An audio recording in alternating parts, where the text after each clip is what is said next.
It happened on a warm Saturday evening, the kind that used to make me feel alive. The backyard was strung with fairy lights, and the smell of barbecue lingered in the air.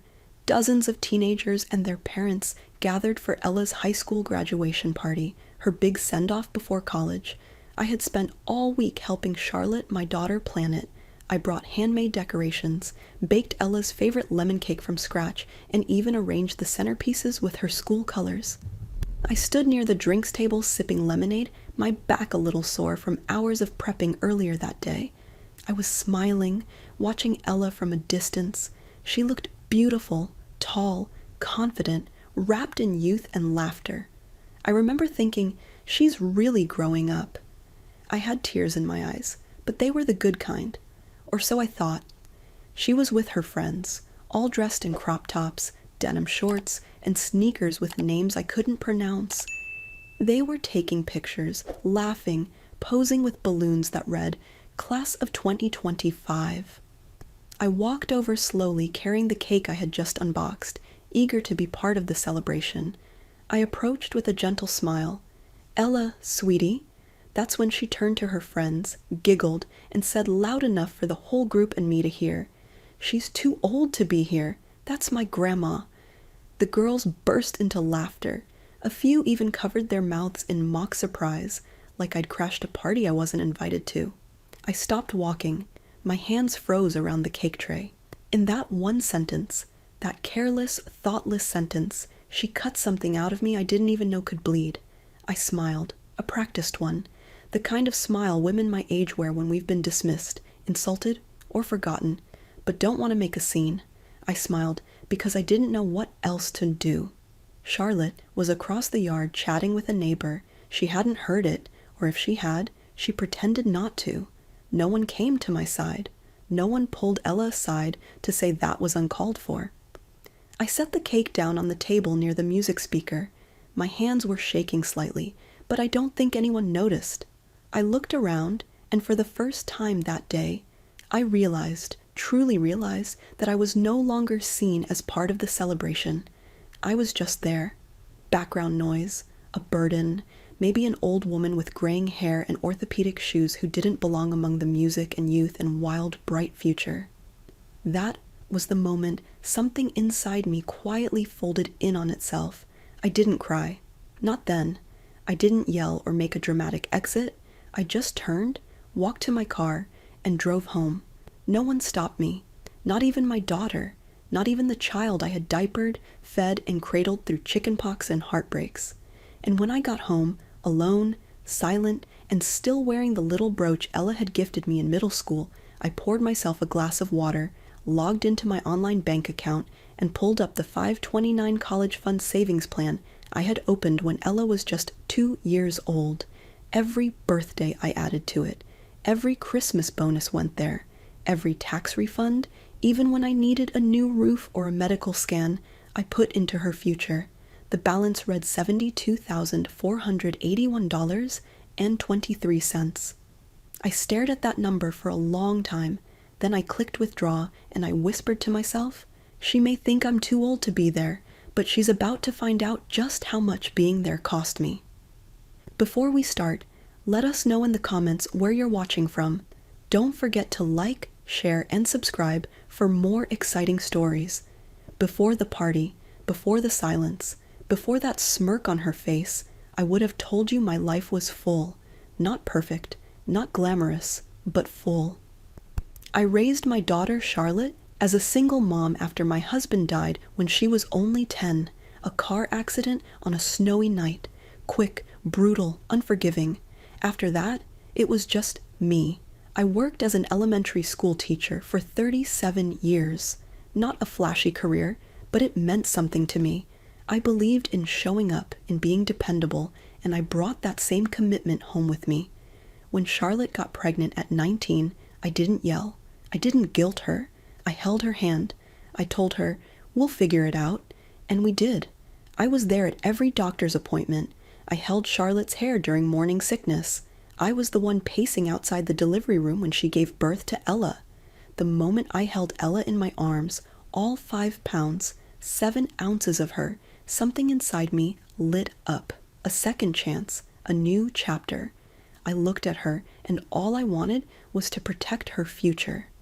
I opened the college fund account the week after she was born. I still remember the bank teller's name, Janine. She smiled and said, "You're a good grandma." And I was. I tried to be. I never made a big show about what I gave. It wasn't my style. But behind the scenes, I was pouring everything I had into that girl. Every birthday, I'd buy her books, not toys. I wanted her to fall in love with stories the way I had. Every Christmas, I added $500 to her fund. When Charlotte couldn't afford daycare, I retired a little earlier than I wanted to and watched Ella myself. I changed her diapers, taught her to tie her shoes, and made her pancakes every Friday shaped like the first letter of her name. We had rituals. Afternoon cocoa after school, watching old movies, making scrapbooks. She used to call me her best friend. She used to fall asleep on my shoulder, even when she was too big to fit comfortably. When she was 9, she wrote in a Mother's Day card, "Grandma, you're like a mom, but with extra hugs." I still have it, still stained with glitter and love. And Charlotte?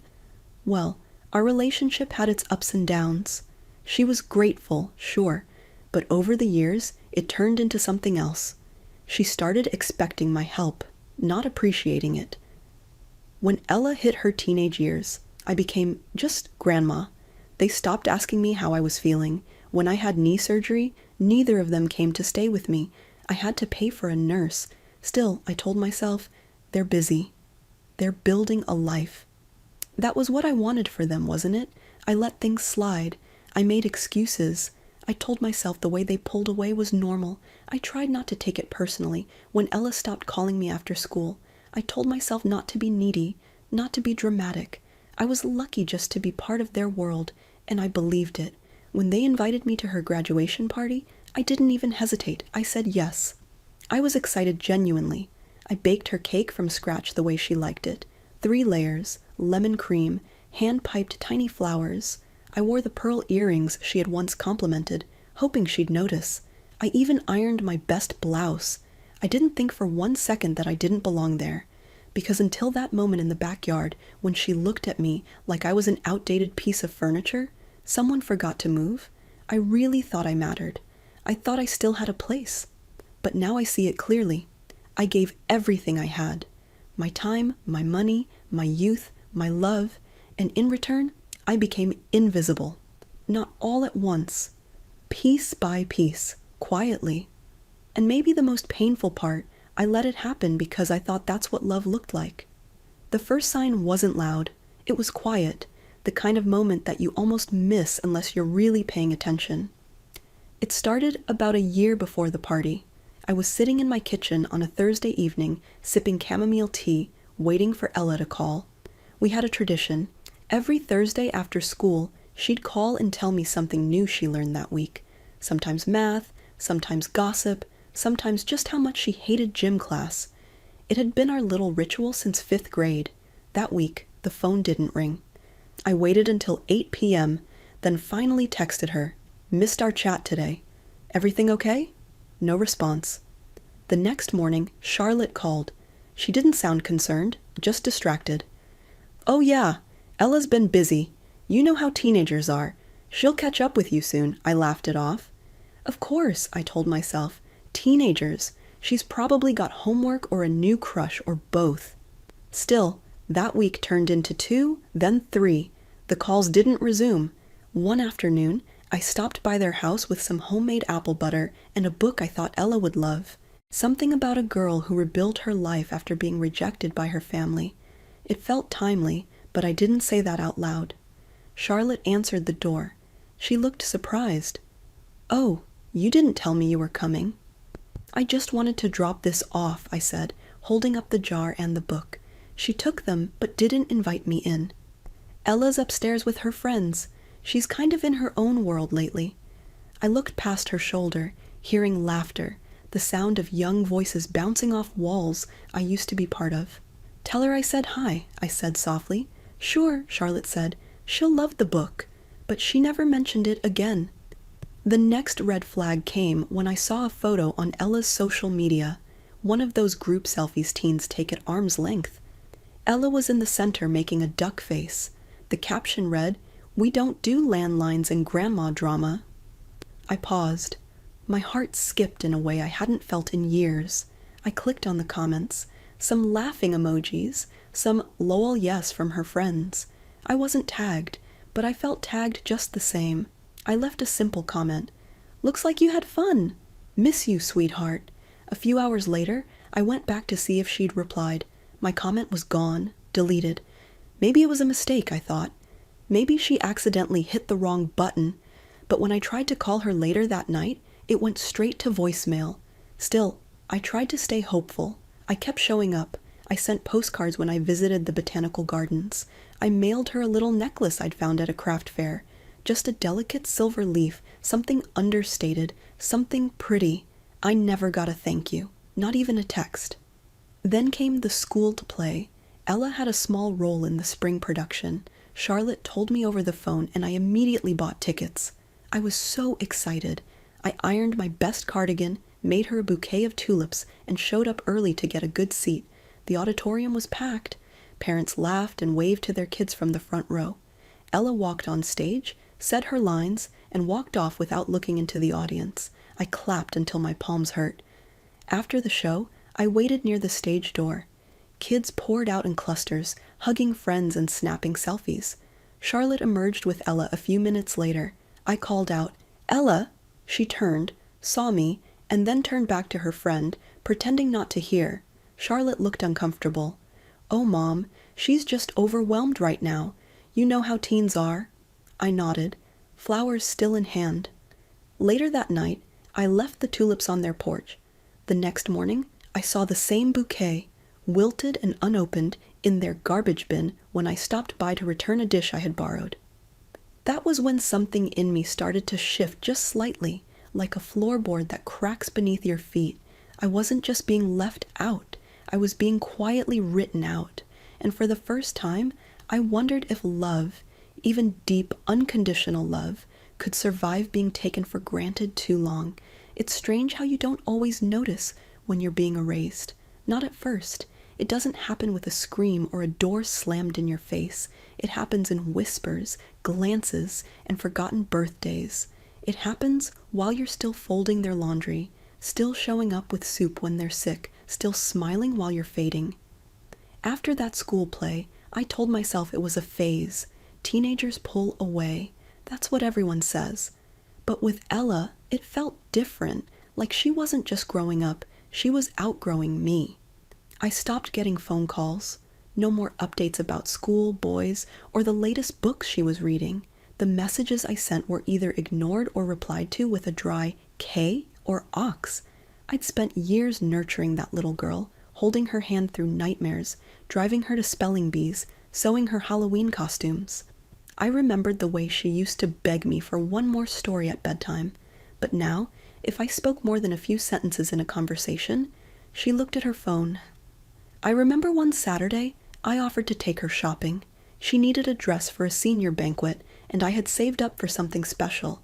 I picked her up, excited to surprise her. I even put on lipstick. A soft rose color, she once said, made me look classy. We pulled into the mall, and she barely looked up from her phone. I said, "There's a nice new boutique I found."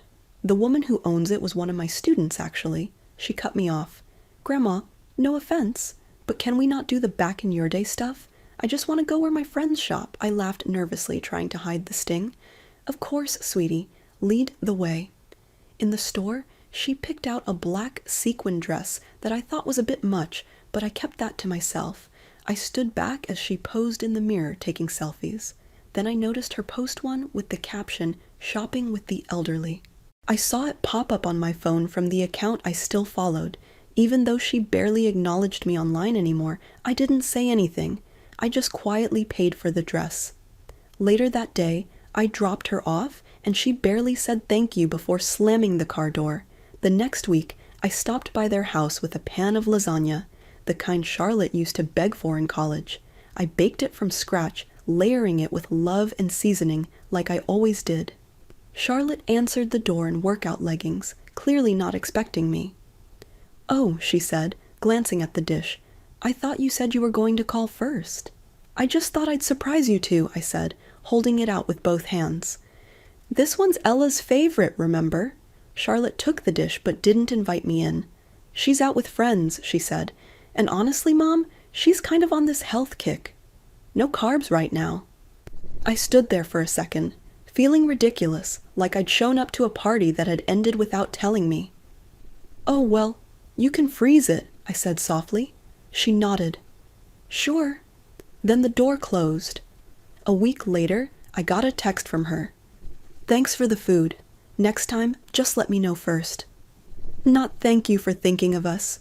Or, Ella said it was delicious. Just an instruction for how to be more convenient. That's what I had become, a scheduling conflict, an obligation, a presence they tolerated instead of welcomed. The worst part, I kept trying. I sent money when Ella mentioned needing shoes for prom. I mailed her handwritten notes, reminding her I loved her. I left voicemails singing her favorite lullabies from when she was little. Nothing came back. I was giving and giving and giving into a void, and it wasn't just what they said, it was what they didn't say, the thank yous that never came, the invitations that never arrived, the way I started finding out about Ella's milestones through social media instead of from her. Once she was in the local paper for winning a science award, I had no idea until someone at church showed me. That day, I sat in the church parking lot in my car staring at her photo on the page, and I remember thinking I used to know everything about her, and now I know nothing. I wasn't just being left behind, I was being forgotten. The day of Ella's graduation party felt like a celebration I'd been waiting my whole life for. Even with all the signs, the fading phone calls, the awkward silences, the short replies, I still showed up with my heart wide open. Hope is a hard habit to break, especially when it's wrapped in memories of baby giggles and bedtime songs. I arrived early, carrying the cake I had stayed up until midnight baking. 3 layers, lemon sponge, Ella's favorite. I even hand-piped tiny lilac flowers along the top, the same shade as her graduation stole. My back ached from the hours standing in the kitchen, but I was proud. It wasn't just dessert, it was a gesture, a memory, a final gift before she stepped into the next chapter of her life. The backyard was beautifully decorated, twinkle lights, purple and silver streamers, a custom banner that read, "Congratulations, Ella." There were speakers playing pop music I didn't recognize, and folding tables packed with catered food. Teenagers in ripped jeans and crop tops mingled beside adults in business casual. It felt more like a Pinterest party than a family gathering. I waved to Charlotte, who was busy refilling the drinks table. She offered a quick smile and mouthed, "Thank you," before darting off to speak with someone I didn't recognize. I found a small patch of shade, set the cake down gently on the dessert table, and adjusted the foil so the frosting wouldn't smear. I watched Ella from across the yard, surrounded by a crowd of friends. She looked radiant, confident, the kind of girl who was used to being the center of every room. She hadn't seen me yet, so I walked closer, hoping to surprise her, maybe hug her, maybe if the moment was right, give her the small envelope. I had written her a note in a few words from me to her, something personal, something loving. I had tucked it into my purse like a secret. As I got closer, I heard laughter, high-pitched, giddy, the kind that makes you feel either 10 years younger or 10 years older, depending on who's laughing. Ella was mid-story, waving her hands around, animated. I stood just behind the group, waiting for her to see me. That's when she said it, clear as day. "Oh my God, she's too old to be here. That's my grandma." Her voice wasn't angry. It was amused, like I was a joke, like my presence was something to laugh about. Her friends burst into giggles. One girl gasped and whispered something, and another one laughed so hard she snorted. Ella didn't correct them. She didn't say it was just a joke, or that I was the one who raised her when her mom was still finishing college. She just smiled like it was true, like it was funny, like I was nothing. My body went still. It felt like someone had taken a needle and pricked my heart, not deeply enough to kill, but just enough to let something essential slowly leak out. And in that moment, something inside me curled inward. I smiled, Not out of joy, but out of training. It's what women do. When the room laughs and we're the target, we smile. When the people we've loved reduce us to a punchline, we pretend it doesn't hurt. I stepped back slowly. No one noticed. I walked over to the dessert table, removed the foil from the cake, placed the serving knife beside it, and made sure it looked just right. I stood there for a moment, wondering if she'd come over, wondering if Charlotte would pull her aside and whisper, "That wasn't okay." But no one came. I picked up my purse, my envelope still sealed inside, and quietly made my way to the side gate. It wasn't dramatic. I didn't cry. I didn't raise my voice. But as I stepped out onto the sidewalk, I realized something chilling. They weren't just laughing at me. They were laughing without me, and that hurt more. I drove home in silence. The only sound was the click of the blinker and the thud of my own heartbeat in my ears. And somewhere between that backyard and my front porch, a line was crossed that couldn't be uncrossed. Not by cake, not by cards, not even by love. I didn't storm out of that party. There was no scene, no shattered plate or tearful speech. No one even noticed I was leaving, and maybe that's what broke me most. I walked to my car with steady hands, clutching my purse like it was the only part of me that still held shape.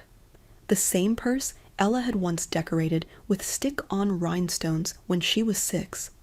Somewhere in the front pocket, nestled inside a small envelope, was the note I had written her that morning. It said, "Ella, I am so proud of you. I've loved you every single day of your life, and I always will. Love, Grandma." But she didn't read it, because I never gave it to her. I sat in the car for a long time before turning the key, maybe 20 minutes, maybe more. I just sat there, staring out at the house, watching silhouettes of teenagers through the windows, hearing bursts of laughter, music humming through the summer air. Somewhere in that house, a cake was being sliced, the one I made by hand. A piece of me was still in there, but no one missed it. I didn't feel anger, not yet. What I felt was something quieter, heavier, like grief. Not for a person, but for a place I thought I held in someone's life, a place I had nurtured, protected, poured into like a garden I believed would bloom forever. But you don't realize you've been pushed out until you're standing outside the walls. I drove home slowly. Every red light felt like a moment to rethink, to question whether I was overreacting, being sensitive, too emotional. Those were the words women like me get hit with when we name our pain. So I kept my lips sealed, even in the silence of my own car. By the time I walked into my quiet house, the lights blinking softly from timers I'd set years ago, the numbness had wrapped itself around me like a shawl. I kicked off my shoes, changed into my nightgown, and sat down at the edge of my bed. I thought about calling Charlotte just to talk, just to say, "That really hurt."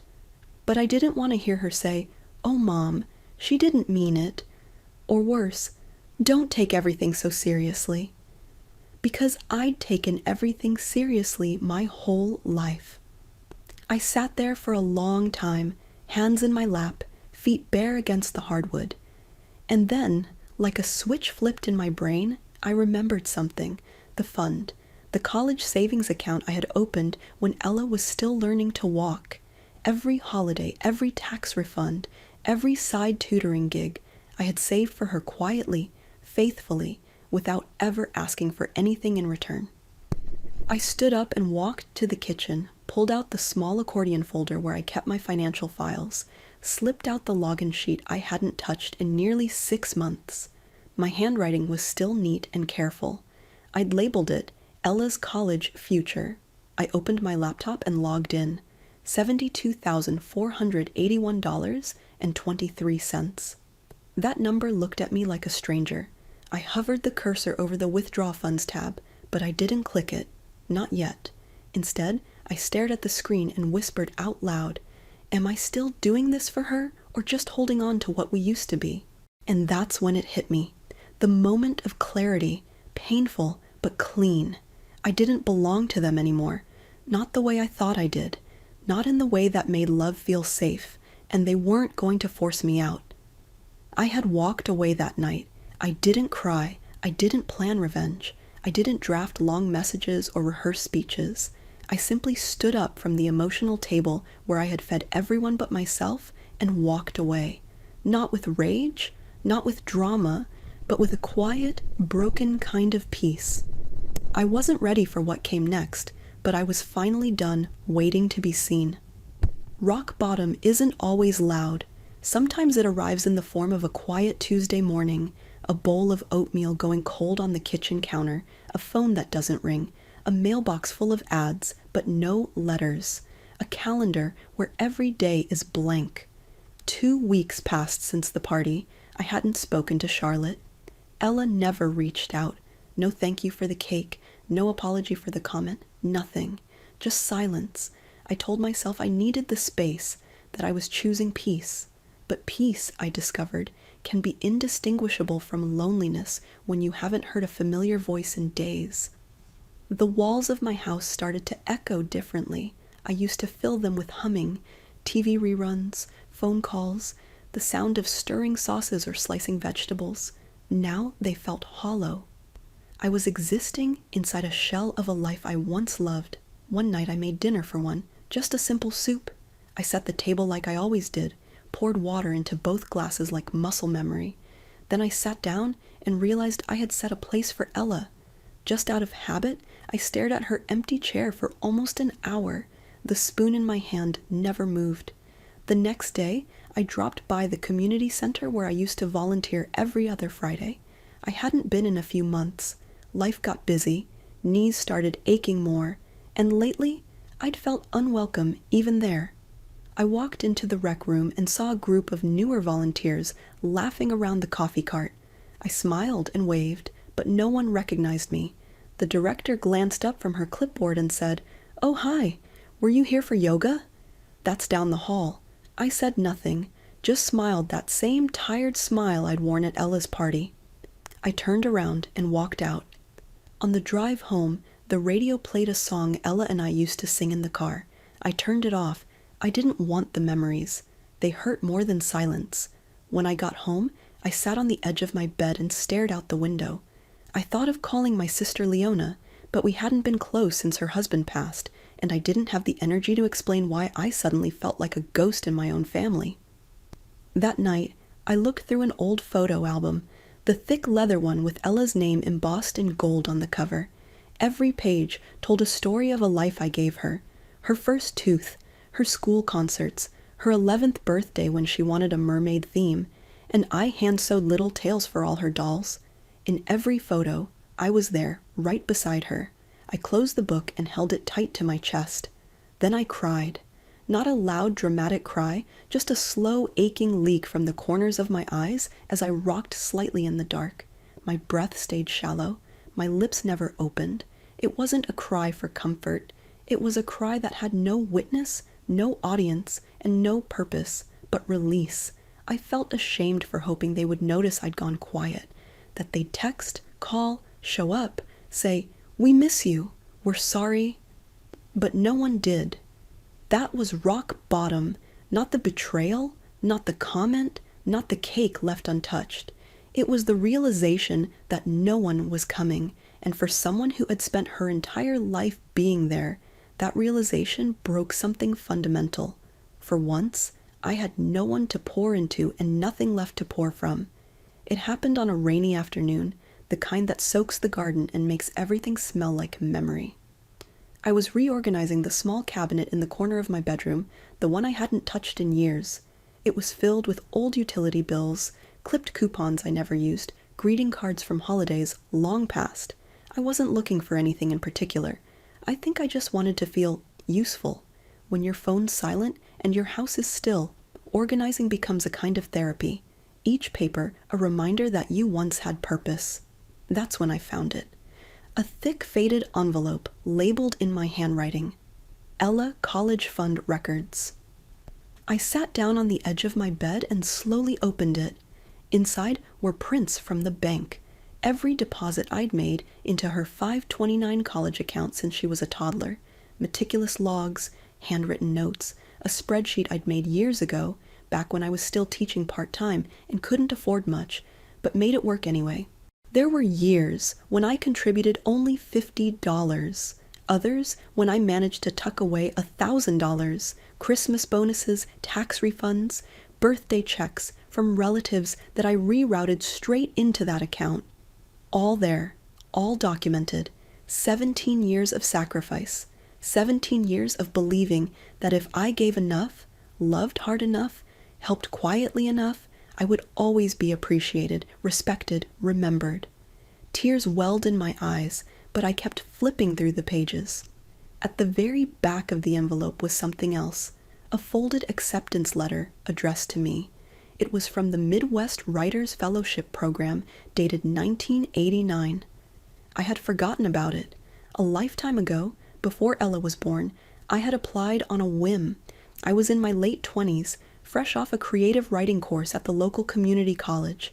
One of the professors encouraged me to submit a short story.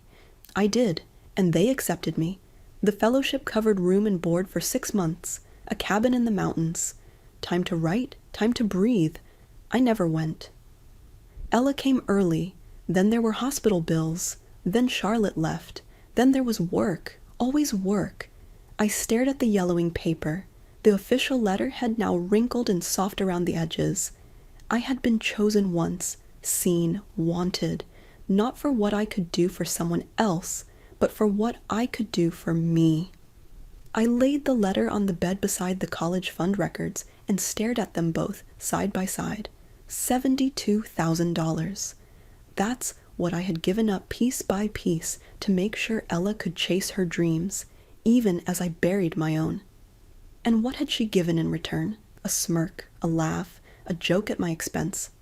I stood up and walked to the kitchen, still holding the papers. I brewed a cup of tea, sat at the table, and opened my laptop. I logged into the fund. The balance blinked at me again, just as it had the night of the party. $72,481.23. Not a single contribution had come from Charlotte. Not a cent from Ella. Every dollar had come from me through sacrifice, through love, through the quiet belief that I would always have a place in their world. I stared at that number and thought, what if I use this not to help someone else fly, but to finally lift myself? The thought terrified me, but it also thrilled me. I clicked through the settings, explored the options, saw what was allowed, rollovers, withdrawals, reassignments. For the first time in a long time, I didn't feel old. I felt awake. I didn't take the money out that day, not yet. But the seed was planted. That letter, that forgotten dream, the weight of those fund records, they lit something inside me. Something that had been buried beneath casseroles and carpool duty and birthday checks and polite smiles. I wasn't just a grandmother. I wasn't just support. I was a person, a woman, a writer, a dreamer, and I was not done. Something shifted after I found that letter. It didn't happen all at once. There was no dramatic lightning bolt, no defiant makeover montage, just a quiet moment where I looked at myself in the mirror and thought, she's still in there. Not grandma, not mom, not the one who bakes or babysits or pays. Me, Marilyn, the girl who once scribbled poems in the margins of science books. The young woman who daydreamed about telling stories that made people feel seen. The version of me I let fade over time beneath diapers, jobs, bills, and everyone else's needs. For the first time in years, I lit a candle just for the scent. Not because someone was coming over. I put on a cardigan I hadn't worn in a decade, plum with little velvet buttons. It still fit. I looked in the mirror and whispered, "Hi," as if greeting an old friend I hadn't seen in ages. Then I opened my laptop, created a new document, and started to write. At first, it was clumsy. My fingers hesitated. The words felt thick, awkward, foreign. But I kept going, paragraph by paragraph. I didn't try to be perfect. I just tried to be honest. I wrote about motherhood, grief, aging, joy, betrayal. I wrote about standing in the middle of a party and realizing no one saw you anymore. I wrote about choosing yourself after being overlooked for decades, and I cried as I typed, not from sadness, but from a kind of release I didn't know I needed. The next morning, I signed up for a free online writing course.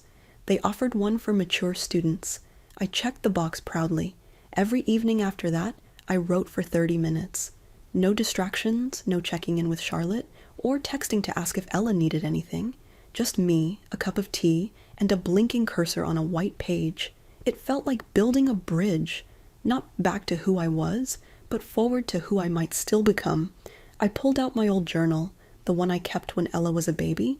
Inside were letters I'd written to her, stories of our days, notes about her first laugh, first steps, her favorite bedtime. In the back, I found a page I had written to myself sometime around 1985.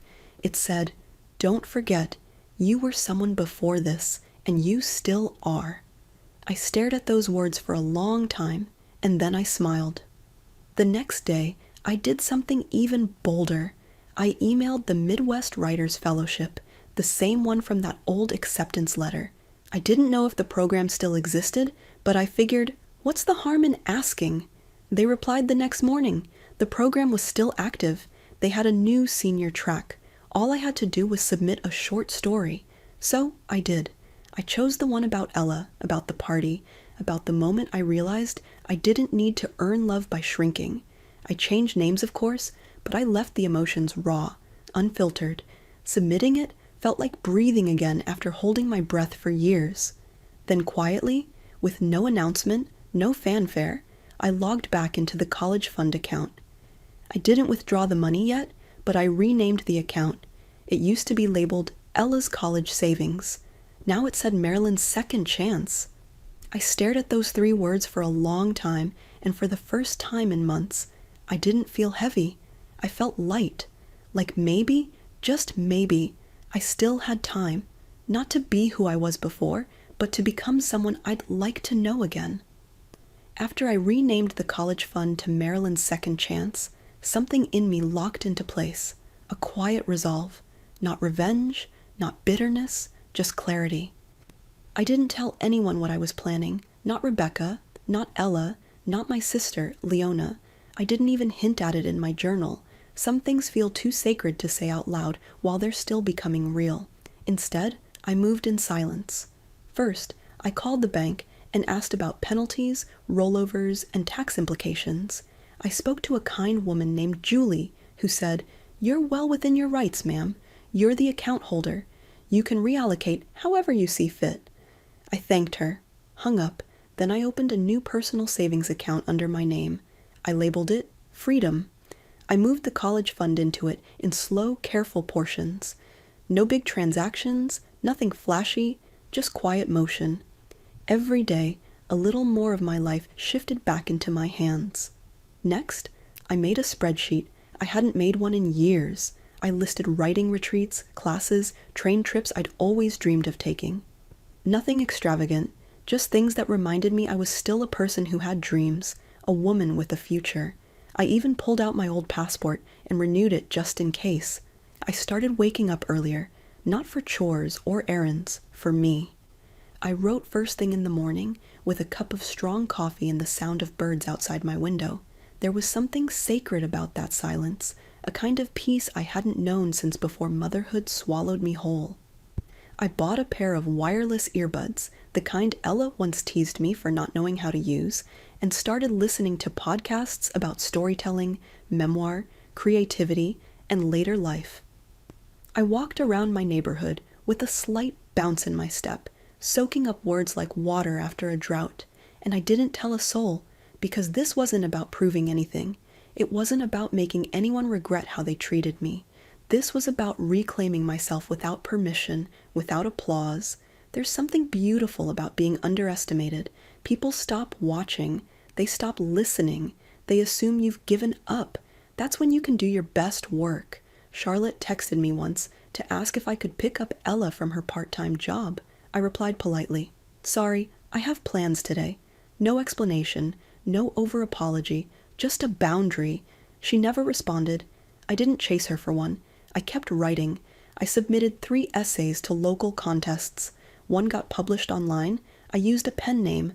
But when I saw my words on that screen, I cried anyway. Not because of recognition, but because I was doing it quietly, powerfully, unstoppably. I visited the local library and asked the clerk if they had any open slots for guest readings. She said they had one left for seniors' night next month. I signed up. I didn't know if anyone would come, but I was going to show up. Not for them, for me. At night, I'd sit in bed and read the print out of the story I submitted to the writing fellowship. I edited a few lines, marked them with a red pen. Not because they were bad, but because I was becoming better. The kind of better that doesn't need to be seen, just felt. Charlotte never asked about the fund again. I think she assumed it was still sitting there waiting for Ella's tuition bill. They were too busy or too confident to check, and I didn't offer. I let them believe what they wanted to believe because in their world, I was still the woman who gave without asking, who showed up without question. But they didn't see the woman who had begun to rebuild herself from scratch, brick by brick, word by word, dollar by dollar, the woman who wasn't waiting to be invited back into their lives. The woman who had finally stepped into her own. It started with a text message, just 2 words from Charlotte. Hey, urgent. I saw it pop up while I was outlining a new essay idea. Something about generational silence and inherited duty. I let it sit for a while. 5 minutes then. That alone was a shift. Old me would have dropped everything to respond. New me finished her paragraph first. When I finally opened the message thread, I saw the next one. Need the login for Ella's college account. Payments due. That was it. No hi, no how are you? Not even a question mark. I stared at the screen, then typed slowly. The fund has been closed. A moment later, my phone buzzed again. What? Since when? What are you talking about? I didn't reply right away. I stood up, poured myself a glass of lemon water, and walked out onto the porch. The hydrangeas I'd planted last spring were blooming, soft blues, gentle whites. They swayed in the wind like they had secrets of their own. When I came back in, I typed, I moved the funds. It was my account, my choice. The reply came almost instantly. You told me that was for Ella. And there it was. That small, sharp sting coded in entitlement and unspoken expectation. Not thank you for all the years you saved. Not we should have talked about this. Just accusation, just ownership. I let the phone sit on the table and walked away. I didn't owe her an explanation. Not after 17 years of deposits that were met with diminishing gratitude. Not after being laughed at in a backyard filled with borrowed smiles and cheap music. Instead, I opened my laptop and checked my email. A new message had come in from the fellowship program. My story had been accepted. Not only that, I had been offered a full scholarship for their senior voices residency, 2 weeks, a cabin in the mountains, all expenses covered.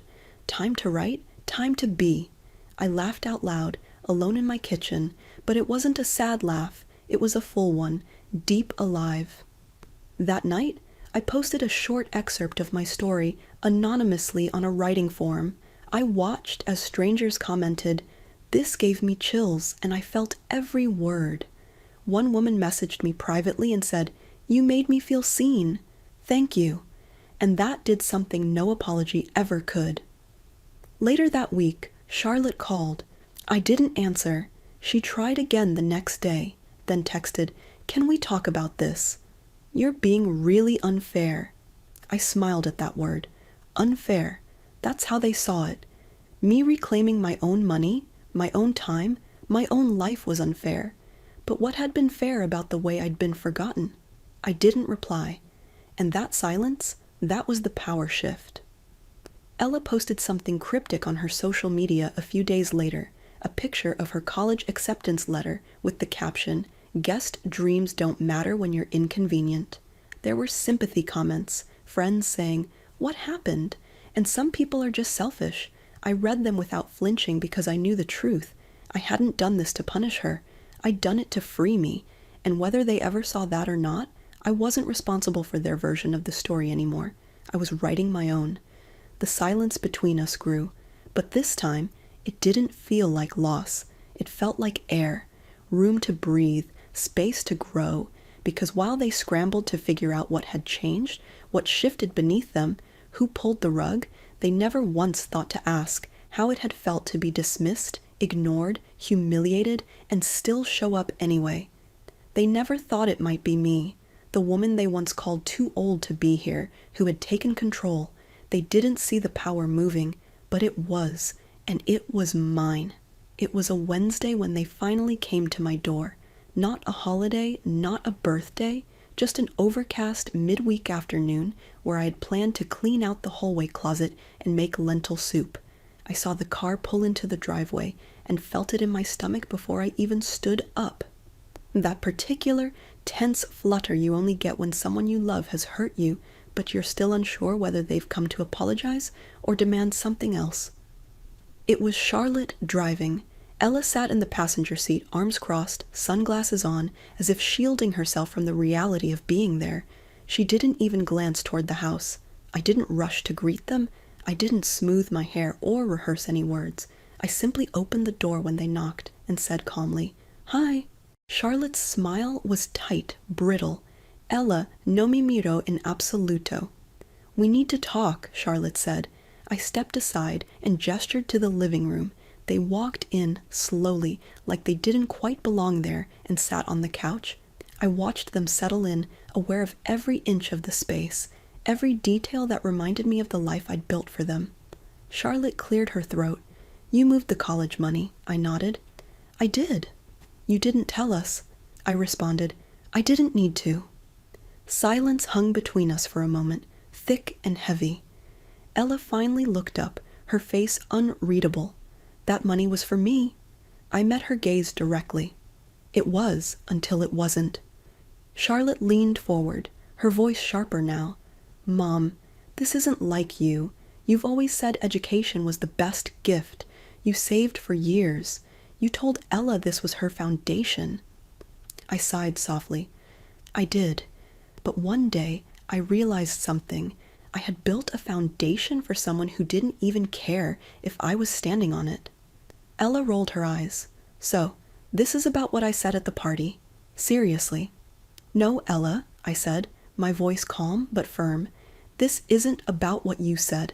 It's about what you didn't say. For months, for years, how I became a ghost in my own family, how you stopped seeing me as a person and started treating me like a wallet, a servant, an embarrassment."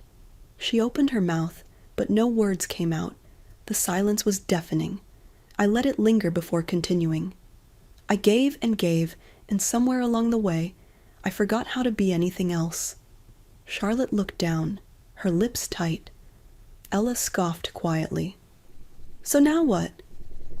You just take it all back and pretend like I didn't deserve it?" I shook my head slowly.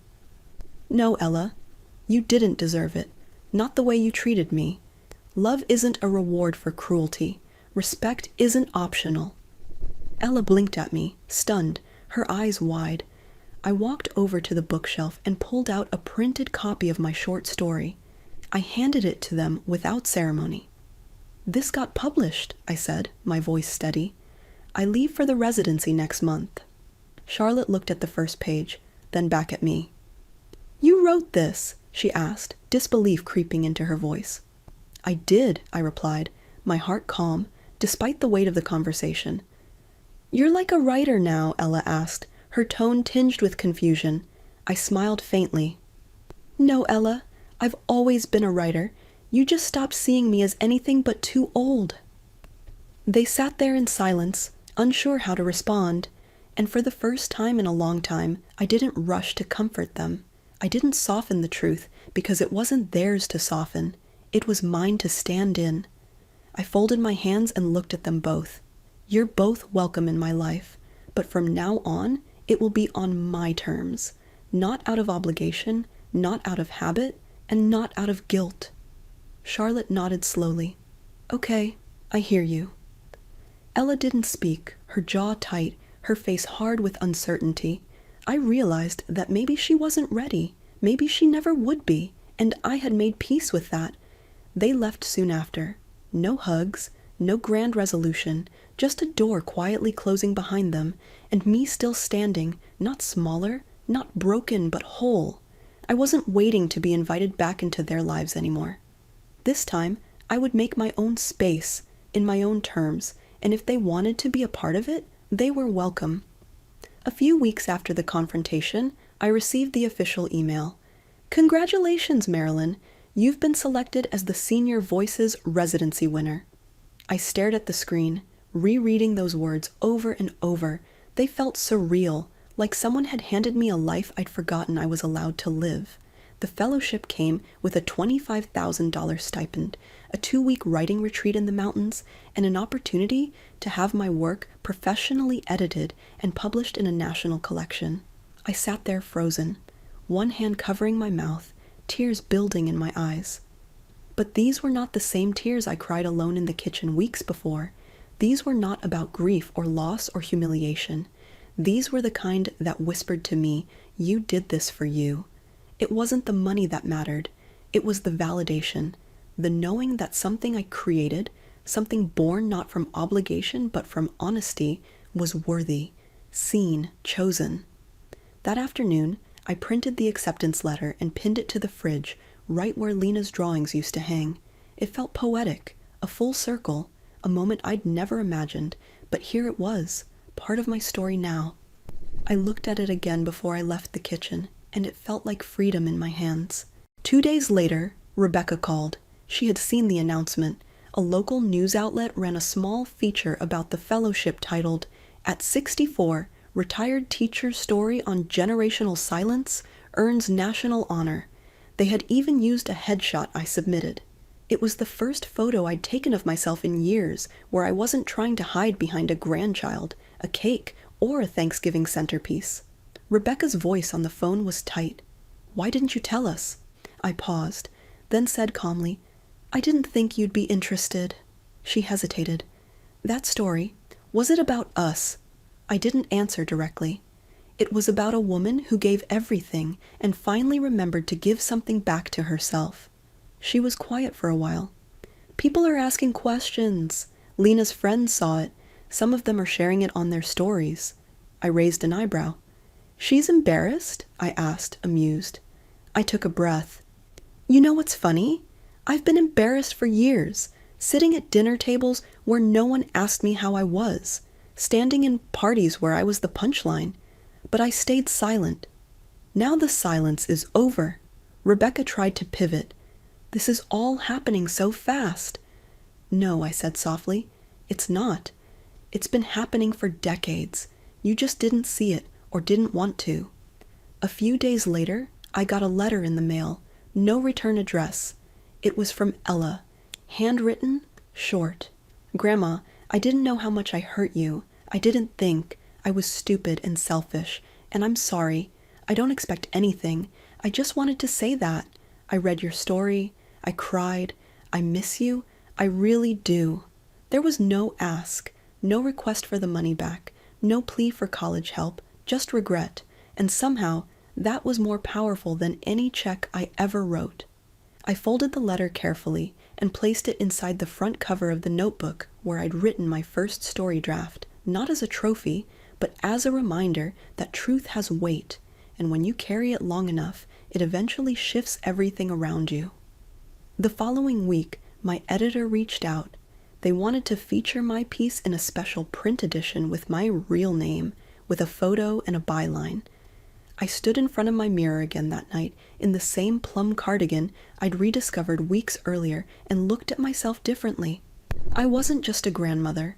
I wasn't just someone's backup plan or bank account. I was a writer. I was a woman who had been erased and redrawn her own outline. And the world, the one that had once passed me by, was finally paying attention. The letter from Ella stayed tucked inside my writing notebook for a week before I touched it again. I didn't call. I didn't text. Instead, I let it breathe. The way you let a wound breathe when it's been hidden under a bandage too long. It needed air, honesty, time. I reread her words every few days, trying to hear not just what she said, but how she said it. There was no manipulation. No, I need money. Or what about the college fund? Just a simple truth. I miss you. It didn't erase what had happened, but it softened something inside me. Then one evening, I heard a soft knock at my door. Not the urgent kind, not the guilty, angry kind, just hopeful. I opened it, and there she was. No sunglasses, no crossed arms, Just Ella in a hoodie and jeans with her hands stuffed in her pockets like a little girl again. "Hi," she said. "Hi," I replied. We stood there for a beat too long, 2 generations of silence and love and hurt and years balancing in the space between us. "I was in the neighborhood," she mumbled. "Well, I wasn't. I wanted to see you." I stepped aside and motioned for her to come in. She walked into the living room like it was a museum, careful, unsure where to stand, what to touch. She looked at the photo frames on the mantel, then at the printout of my story on the bookshelf. "I read it twice," she said, eyes still scanning the room. "Once fast, once slow. It made me feel awful, but also like I understood you in a way I never really did." I sat down and gestured for her to do the same. She hesitated and sank into the old armchair across from me, the one where she used to curl up with picture books when she was 5. "I didn't realize how much you did for me," she whispered. "Like, I knew you were always there, but I didn't see you. I stayed quiet." I let her speak.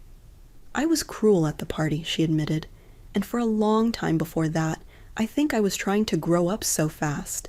I thought I had to push away everything that made me feel small, and I guess love makes you feel small sometimes because it humbles you." That caught me off guard. Not the apology, but the insight. She wasn't a child anymore, not fully. She had started the long, messy journey of becoming a person who could own her pain and how she'd caused it in others. "I don't expect things to go back to how they were," she said. "I just wanted to tell you that I get it now. You weren't just helping me. You were giving me your life, and I acted like it was owed to me."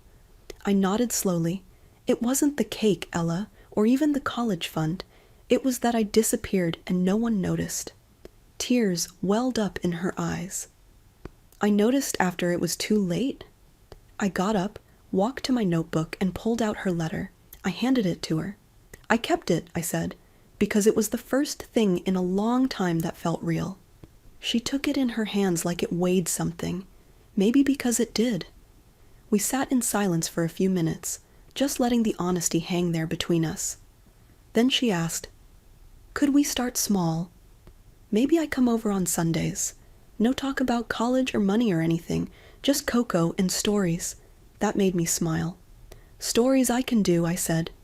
She smiled too. "I'd like to know who you were before me," she said. "I'd like that too," I said, and that was it. No hugs, no grand reunion, just a soft reopening of a door that had slammed shut months ago. She left a little while later.